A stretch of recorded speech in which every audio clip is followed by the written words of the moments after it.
It's 2 a.m. in a foggy German forest. It's pitch black. There are no lights anywhere. You are tired, your muscles are aching, you're all tense from the adrenaline, and it feels like you haven't blinked in hours. And you start to ask yourself, how did I get here? What path brought me here?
Journeys have a start, and as is 6 weeks earlier and 6,500 kilometres away in Watkins, Glen in New York State. 34 drivers in state-of-the-art 1990s endurance race cars gathered for the first round of the Road to Nordschleife GT1 Endurance Series. A lot of new names, a lot of GTL and ARS veterans, and even a couple of celebrities. Some had raced together before, most hadn't. The biggest name was DDF, new to AMS2 and to GTL. He was only here for one race because he likes GT1s in Watkins Glen, but he could not commit to the whole season. 12 of the 35 drivers would be competing in the Fair Default Championship, using only default setups, limiting them to tyres and fuel choice, but unable to fine-tune the chassis or the aero, a distinct disadvantage with such a diverse range of tracks, altitudes and configurations. It was a big ask to expect a car that ran well among the twists and turns of Watkins Glen to perform as well on the steeply banked high-speed oval of Daytona or at the massively high altitudes of Brasilia. John Slow was another celebrity entrant and a debutant at GTL. Drivers quickly discovered that his YouTube title and his real name were highly misleading. He soon established himself as one of the front runners. Darren and JMazz were here too, GTL's most decorated champions and fierce competitors. Qualifying for round 1 was held over an entire week, with drivers able to put in as many laps as they pleased. This format created an exciting and fiercely competed tit-for-tat amongst all of the drivers, setting their best lap time only for it to be beaten by a rival and forcing them to practice and set another time. Some drivers put in hours upon hours of laps, fine-tuning their cars and taking seconds off already world-class lap times. By the end of the session, 35 GTL drivers occupied the top 40 positions of the world record lap times at Watkins Glen. As the week ended and race day drew near, GTL stalwart Mazmo held the overall world record and pole for the first race, and of course the 10 bonus points that went with it. 27th of June, 7 PM and 30 drivers have made the grid for the first round of the Road to Nordschleife GT1 season. Mazmo leads the pack around on the formation lap in the Norbs racing Porsche car. John Slow in Mercedes is second, Mazmo's teammate JMazz in third, JMazz holds several GTL Championship titles and has eaten his fair share of the winners' Tim Tams. Behind JMazz is celebrity entry DDF, only here for the one race, but he's keen to leave a mark. He has the fastest McLaren during the week-long qualifying. Datboi, driving the Godzilla livery, qualified 6th, and GTL veteran Darren is in 7th. Darren is GTL's most decorated champion, holding 9 titles. He's eaten a lot of Tim Tams, yet still manages to squish himself into the second fastest McLaren's cockpit.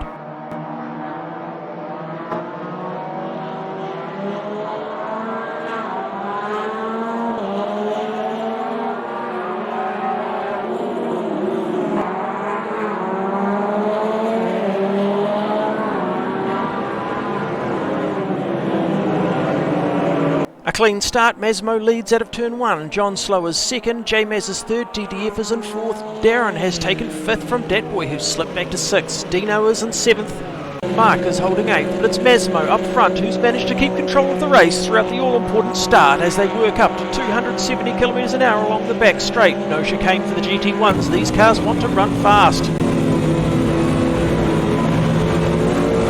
Down through the outer loop and into the chute, still getting brakes and tyres up to temperature after the formation lap. Drivers are playing it safe, giving some extra braking room until everything is up to temp, and then they can really start to push. Deano and the Sabine Smith Porsche running 7th behind Darren as they complete the first lap. 30 cars down the main straight and the noise is deafening. Mazmo first, John Slow is 2nd, JMazz is 3rd, but either Mazmo is slow or John is fast, but John has a run and John has first place on the second lap. He is already pushing hard. That Mercedes has a 6-litre V8 making 600 horsepower and cold tyres be damned if John's not using all of them. John's tactic is clearly for an early charge. Datboi has recovered from lap 1, he challenges DDF, Datboi takes 4th place down the back straight, Darren now tails DDF. There has been a lot of talk from the McLaren drivers that they are the slowest on the grid. The S70 V12s have airflow restrictors on them, making them actually less powerful than their road counterparts, limited to only 570 horsepower. And there may be something in it. This is the first time GTL has seen Darren not qualify on, or at least very close to the front row. Lap 4 and John is holding first, 30 cars stretching out behind him. This is almost a maximum grid for Watkins Glen. Drivers settling into their race pace after the frantic start.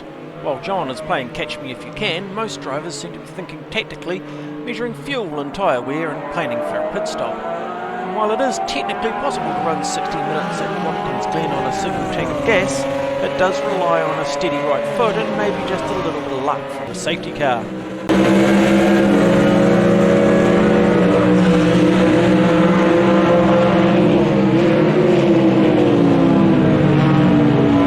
Lap 5 and Darren is stuck to the back of DDF. Both cars are falling off the leading pack now, but there has to be a challenge here from Darren. DDF qualified well, but he just seems low on pace here today. Maybe he does not have his tyres right for the high track temp. And there it is, the challenge from Darren. He's level with DDF, Darren's on the inside. They are side by side through the chute. I would say Darren's going to have this. He has just a bit more speed on the exits over DDF. Great to see both McLarens battling like this. It's a pity they don't have a bit more horsepower to get up the front. Both excellent drivers and both deserve to be fighting for the podium. That's a great pass. Darren takes 5th place at Watkins Glen. Lap 7, ChrispY in the Martini Mercedes is 12th. Kiz in the Golf Porsche close behind, and Woody trailing close behind him. It's Mercedes and Porsche, very competitive. The Porsche is turbocharged, probably not producing full power here in this heat. I think we'll see the Porsches dominate next week at Brasilia. Oh, and there's a move from JMazz. He's alongside teammate Mazmo. I don't expect Maz will put up too much of a fight here. It's a good pass for JMazz and it's 2nd place. I think this might be JMazz deciding it's time to chase down John up front. Lap 11 and JMazz is reeling John in. Both cars pulling away from the field. Good tactical play here with JMazz running down John Slow while Mazmo plays it a bit safe back in 3rd. JMazz and Mazmo have been racing together for years. Very good solid team, that one.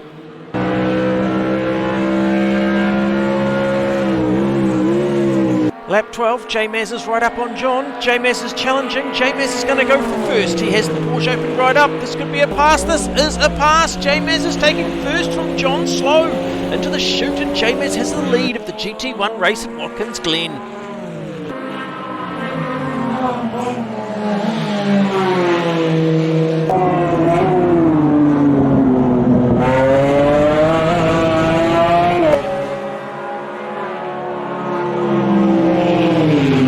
Lap 15, JMazz first, John Slow second, and Datboi is having a look at Mazmo. Datboi is having a look at third place. He's on the inside, that's a great overtaking position, it's close, there's a touch, Maz is wide, Dat is off the apex too, that did not go how Dat planned. Hard to see who was at fault there, but now Dat is under pressure from Darren. Datboi is keeping it together, good driving from everyone. That went from Dat on the attack to Dat on the defence very quickly. Darren is never one to let an opportunity slip him past. It's all action for third place, 16 laps into the race.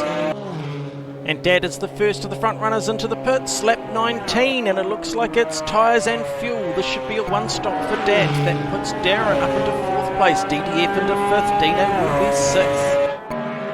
End of lap 20 and it's John Slow's turn into the pits, pitting from 2nd place. It looks like John went out light on fuel and will now one stop the rest of the race. He should come out maybe 6th or 7th. This will give Mazmo 2nd, Darren 3rd and DDF 4th. DDF is doing very well for someone who is not showing an awful lot of pace. He sure is running very high up the order. He's 20 seconds down on JMazz on 1st, but 4th is a strong position to be in at this stage of the race.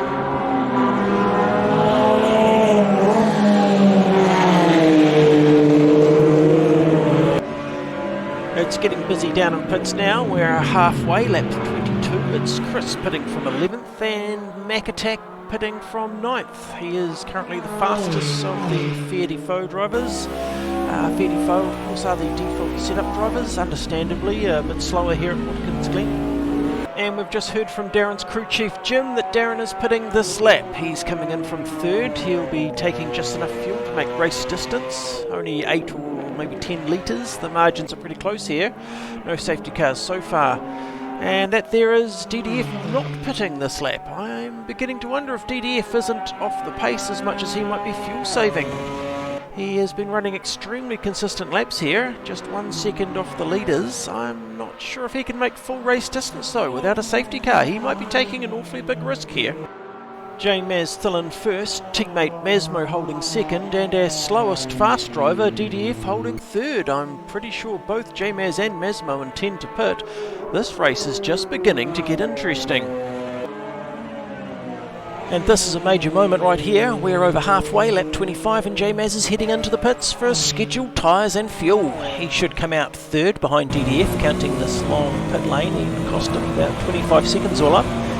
That could put him 15 or maybe 16 seconds behind DDF. This only matters, of course, if DDF is trying to no-stop this race, and that seems increasingly likely. A very risky move here from DDF. I know he is getting constant fuel economy data from his pit crew, and he's got some very talented people down there. Rangy Rover is on his strategic team. Rangy was supposed to drive in this series, but last-minute changes made that impossible. But I can see he's found a spot on DDF's team, and that is a good voice for DDF to have in his ear. And Mazmo is signalling pits, lap 28. He's pitting from 1st place, 6 seconds ahead of DDF. Mazmo is the last of the leaders to pit, except of course DDF, who is now almost certainly not stopping. But by our calculations, without a safety car, he just cannot make full race distance.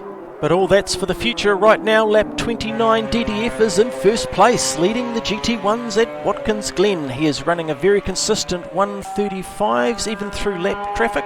JMazz 16 seconds behind.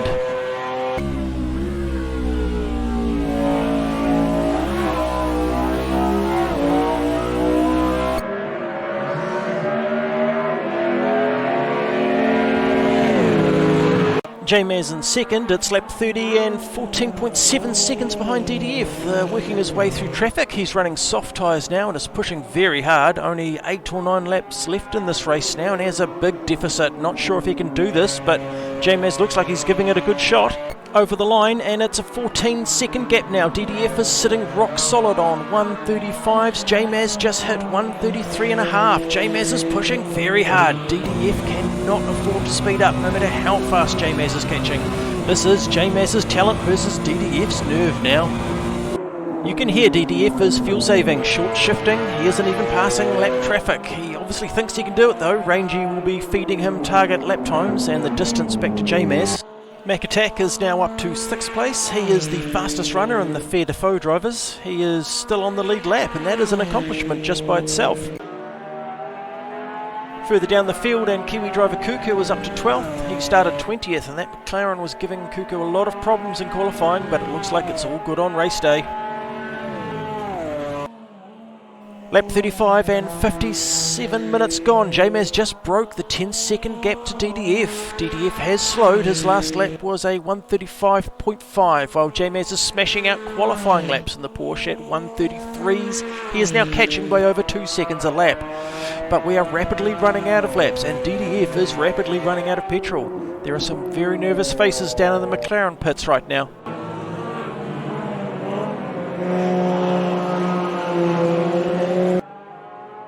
Lap 36, and there is no time left for DDF to pit now. He is running on fumes and watching his fuel gauge and the mirror. He'll be seeing JMazz very shortly. JMazz just hit 1:33 flat, and that's now 7.8 second gaps and falling rapidly.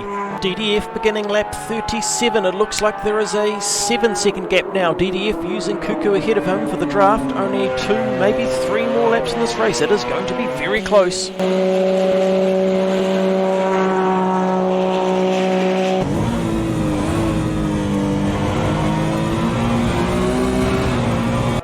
DDF has slowed again. His last lap was a 1:36 flat. I expect he has wound the turbo back now, and JMazz is 5.7 seconds behind. That is not a big gap now. JMazz making up well over 10 seconds since his pit stop.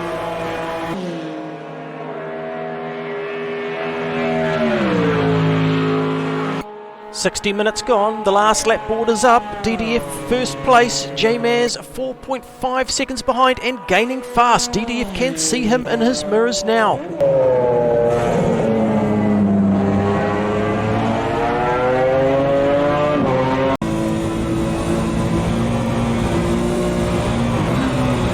This is it, the checkers is out, DDF still has it, DDF leading the GT1s, DDF wins round 1 at Watkins Glen. JMazz 2 seconds behind, what a chase, DDF nursing every drop out of that McLaren's fuel tank. JMazz taking second place. These two drivers have raced the whole 60 minutes and this is the first time they've been close enough to be in the same picture. DDF is reporting now he has 0.2 litres left in the tank. That is about 60 seconds of running time. He won't even make it back to pits. He will be taking a very relaxing stroll, well earned too. DDF knew his car and he knew exactly how far to push it. A great drive from John Slow for third place, while Darren crosses the line in fourth. MacAttack will take 5th place, and he will be first of the Fair Default drivers, beating home many drivers with highly tuned setups specifically designed for Watkins Glen. Well done, Mac. Colonel Lloyd 6th place for Mercedes, while Tom 5 seconds behind him in the Galois Porsche for 7th.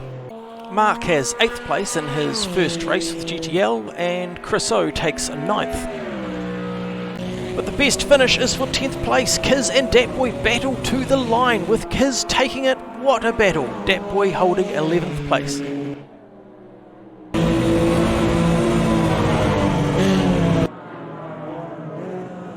And that was round 1. JMazz taking the lead with the fastest lap bonus, earned 2 laps from the finish. But full honours goes to DDF for the win, holding his nerve and knowing his car. Mazmo too earned bonus points for fastest qualifying. Both Maz and JMazz are now ineligible to earn these points again. Drivers can only earn bonuses once in the season. So as the series progresses, we expect to see some big changes at the top. No safety cars and only one significant crash, Mazmo picking up the only penalty. Next week the series moves down to Brasilia for the highest altitude race, which is expected to suit the turbocharged Porsches best. Drivers are now eager to begin another week-long qualifying and pick up those valuable bonus points.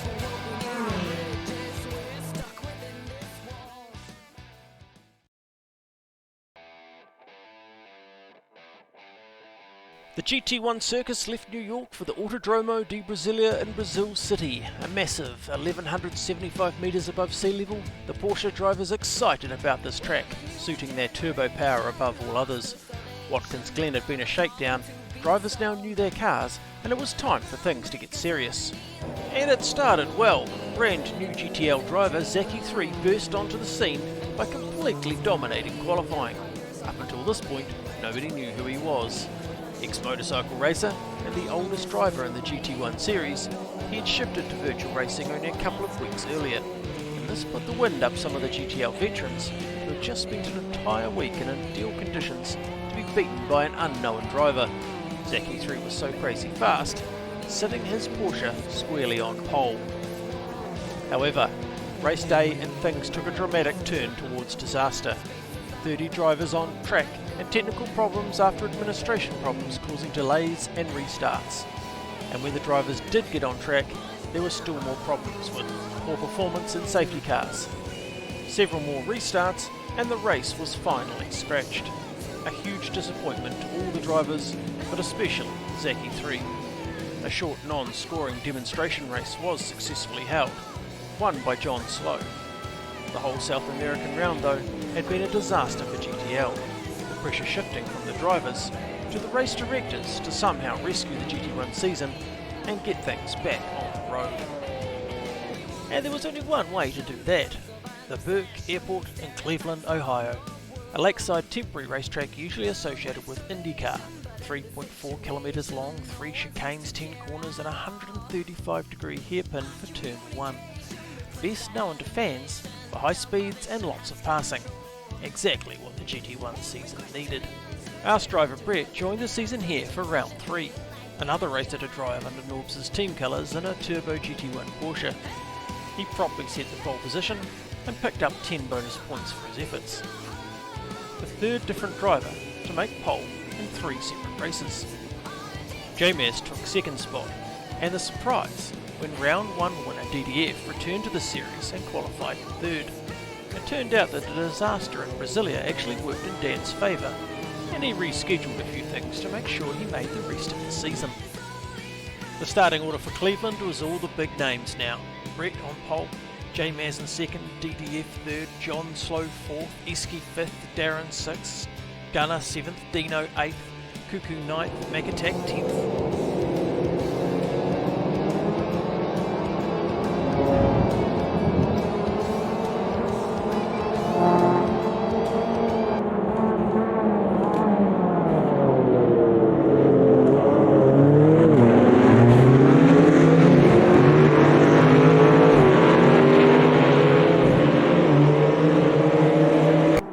Leads race 3 of the GT1 race at Cleveland, Ohio. 31 cars all strung up behind him and all with their sights locked on him. John Slow in second, DDF third, JMazz back to fourth, Darren is in fifth, JMazz losing second spot in the sudden first lap sprint.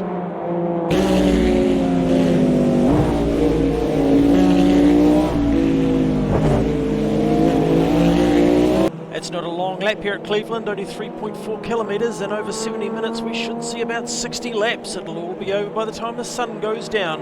No chance of a no-stop tonight for DDF. None of the cars carry enough fuel to make a full race distance, even with safety cars. Every driver will have planned a pit stop strategy. Lap 1 is in the bag and it's Brett first, John Slow second, DDF is third, Darren is fourth, JMazz has fallen back to fifth. No, JMazz has gone wide, it's Esky fifth, Kuku sixth. JMazz get back in 7th, not a great start for a youngest driver, but plenty of time to sort that out yet.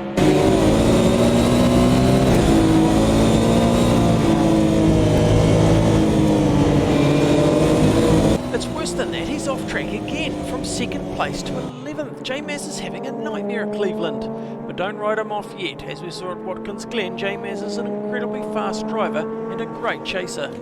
But at the moment, Brett is setting a cracking pace at the front.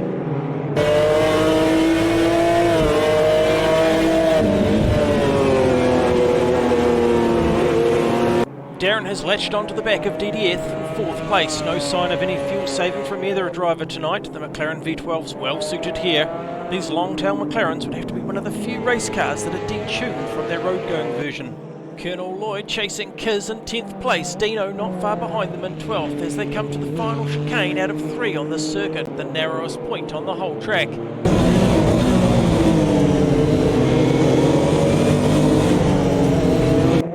And there is JMazz working his way around MacAttack and back into 8th place. It's lap 10 and Kuku is going to be the first driver into the pits. He's using an early pit tactic. He started the race light on fuel to keep up with the front runners, and he'll now top up and try to make as much ground up as he can as the other drivers have to pit ahead of him. Meanwhile, JMazz seems to have got his head back into the game and passes Gunner for 6th place.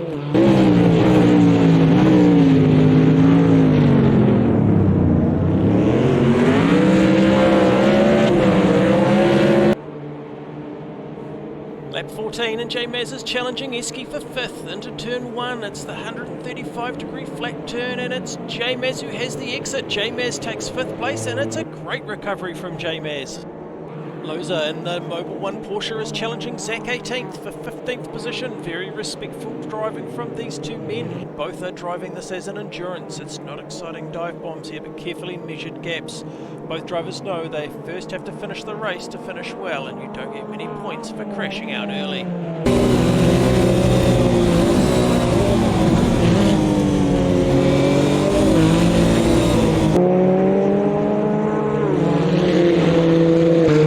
Lap 18, Brett first, John slow second. No, there is a mistake from John in the first chicane. That is a gift to DDF. He'll take up 2nd place. John has been pushing hard, maybe just a little bit too hard. This puts Darren in 3rd. Darren is locked tight on DDF's tail. The two drivers are both very fast and driving the same V12 McLarens. They had different pit strategies at Watkins Glen, so we're still to see who is the fastest yet. John is still off pace after a spin. He may have flat spotted his tyres. He's now been caught by JMazz. JMazz is going very hard though, as expected. He's now doing 105.9s, which to put in perspective, Brett in the lead is doing 107.5s. JMazz is booking it to catch back up. He has 4th place from the wounded John Slow. What a recovery from a very poor start for JMazz. Lap 22, and it's Darren heading for the pits from 3rd place. This will give JMazz 3rd overall. We are expecting Darren to come in for fuel and fresh tyres at the stop. And now Darren spins. Darren spins in pit lane. That is a disaster for Darren. Pit marshal is holding a black flag. Yes, that is a disqualification for Darren. He will not be happy about that. Looks like he was just too quick and he's tipped it around, and Darren is out of the race.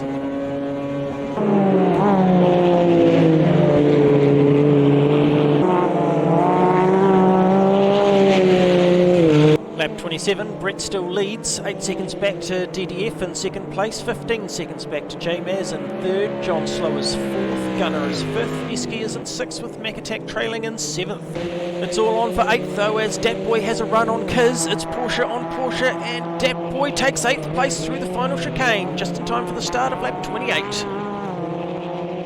It's midway, lap 33, getting dark here at Cleveland. Brett is pitting from the lead, a position he has held since the green light. This will cede DDF the lead, but we are expecting pit stops from nearly all of the top 10 yet.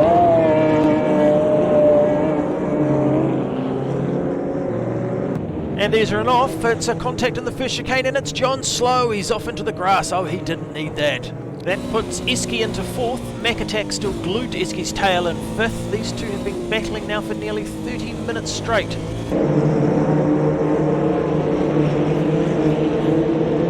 Lap 35, DDF is 1st and JMazz in 2nd. JMazz has caught up to within 1 second now. DDF, what a pace. He is now signalling pit stop. That will give Gunner 2nd place. Esky up to 3rd and Mac will take 4th.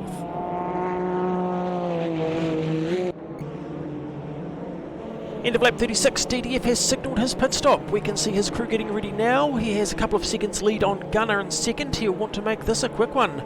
Gunner will take the provisional 1st place. Esky 2nd, Mac 3rd, John Slow 4th. All 4 of these drivers, however, are yet to pit. Also, if DDF gets a good stop here, he will effectively retain the lead, possibly 2nd to Brett. Hard to tell at this stage. Closest battle on track is Mac and Esky for 3rd place. DDF is back out on the circuit, 20 seconds down on Gunner. That was a quick stop. However, it may have been too quick. Pit marshals are signalling a drive-through for the West car. That is a drive-through penalty for DDF.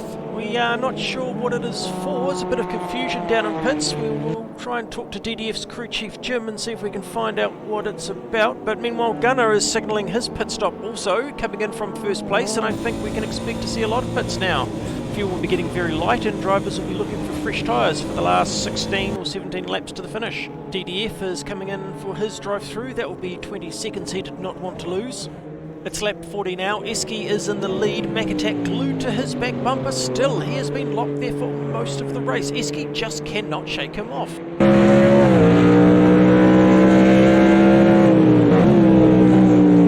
Both 1st and 2nd place drivers are fair default drivers, and Esky is wide out of the chicane. That is a mistake for Esky. Mac is having a look. They are side by side. I think MacAttack might have this. MacAttack takes the lead of the GT1s at Cleveland. What a pass for Mac. First place Mac and GT1 Porsche, second place Esky and Mercedes CLK, Le Mans and John Slow is in third, Brett is in fourth place. And Dan is pitting again, it's another drive-through. He didn't do any pit stops at Watkins Glen and now he's on his third at Cleveland. We are hearing that he has crossed a penalty line. That's caused 2 drive-throughs for DDF, that is a real shame. Oh no, Mac has completely muffed it. That's a big off. And Esky will have first place back. Thank you very much to Mac. What a shocker. And it looks like Mac will bring it into pits with that. He will be disappointed.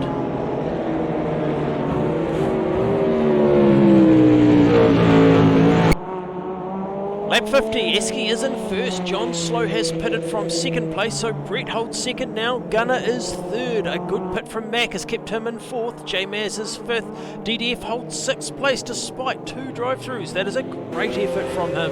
He is hounding JMazz in the Ars Porsche, there may only be 13 laps to go and we are seeing these front-running drivers upping the pace for a sprint to the finish now.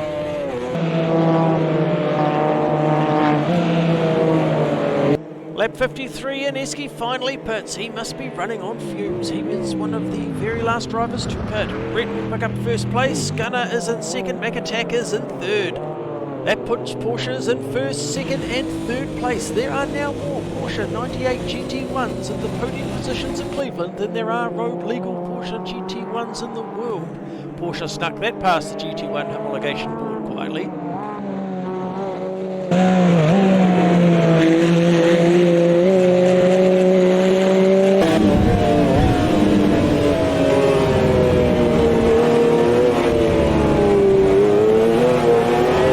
Lap 60 and Brett has a clear lead. It looks like 3 laps left to go in the race and we have not seen Brett put a foot wrong in the whole race. The Gunner is still holding second. MacAttack leads the Fairly-Fo drivers with third overall. Further back it's Esky and DDF locked in battle over fourth place.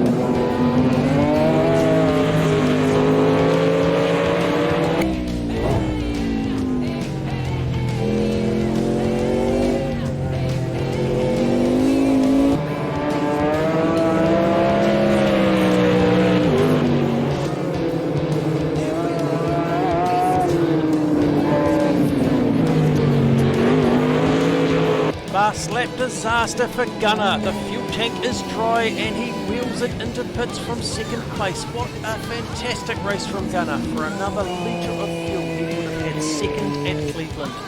But the checkers will fall for Brett. Lap 63 and a terrific drive. Totally deserved victory in the third round of the GT1 Endurance Series. Well done, Brett.